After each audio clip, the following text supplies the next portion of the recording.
আসসালামু আলাইকুম। এখন রাত বাজতে চলছে রাত ২টা।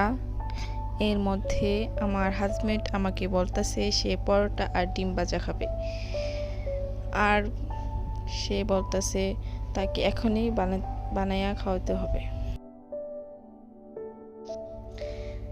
এর জন্য বেশি কিছু না করি, তার জন্য আমি পরোটা আর ডিম ভাজতে চলে এলাম।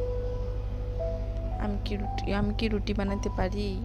দেখেন না রুটিগুলো কেমন আঁকা বাঁকা হয়েছে। তা আমার হাজবেন্ড বলতেছে সে আঁকা বাঁকা রুটি খাবে। আমি এই জন্য আঁকা বাঁকা ভাবেই তার জন্য বানাইলাম। এখন ভাজবো ডিম।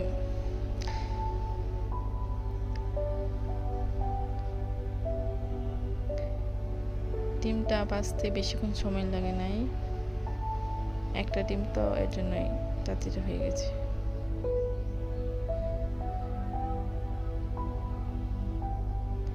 ডিমের মধ্যে বেশি লবণ হয়ে গেছিল, তাই কি করলাম, এর জন্য লবণ দিয়ে আবার ডিম ভেজে নিলাম। দেখেন তেলের মধ্যে ছাড়ছে, এর মধ্যে ফুল হয়ে গেল।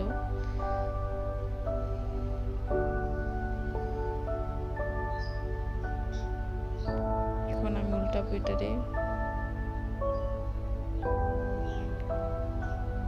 উল্টাতেও পারি না রে।